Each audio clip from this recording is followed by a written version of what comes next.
Parents یہ complain کرتے ہیں کہ جی میرا بچہ بہت نزدیک سے دیکھتا ہے، یا جب وہ پڑھ رہا ہوتا ہے تو اس کی ایک آنکھ ٹیڑھی ہو جاتی ہے شام کو خاص کر.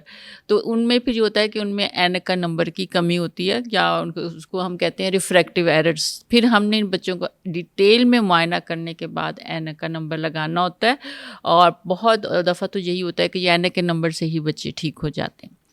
دوسری بچوں میں جو پرابلم آ رہی ہے وہ ہے کہ کچھ ایسے ہیریڈیٹری یا کنجینیٹل پرابلم اور سی جو پرابلم ہے، جیسے رندراتا، اس قسم کی بیماریاں بھی آتی ہیں. اس کے لیے پھر ہم کو ان کی کاؤنسلنگ کرنی پڑتی ہے، ان کو ڈیٹیل سے بتانا پڑتا ہے کہ آپ خاندان میں شادیاں نہ کریں، ان بچوں کو جو ہے ایسی شعبہ جات میں لے جائیں جن میں یہ کل کو کام کر سکیں. اچھا، آنکھوں کے مسائل میں بھی یہ ضروری ہے کہ آپ خاندان میں شادی نہ کریں؟ ہاں جی، جیسے اب ریٹینائٹس، اندراتے کی بیماری جو ہے، جیسے انگلش میں ریٹینائٹس پگمنٹوزا کہتے ہیں، یہ بچوں میں بہت فیملی در فیملی شادیاں آپ کرتے جائیں تو پھر ایسی بیماریاں آ جاتی ہیں. اور بھی بہت ساری بیماریاں، یہ تو ایک میں نے بیماری کا نام جی. بتایا.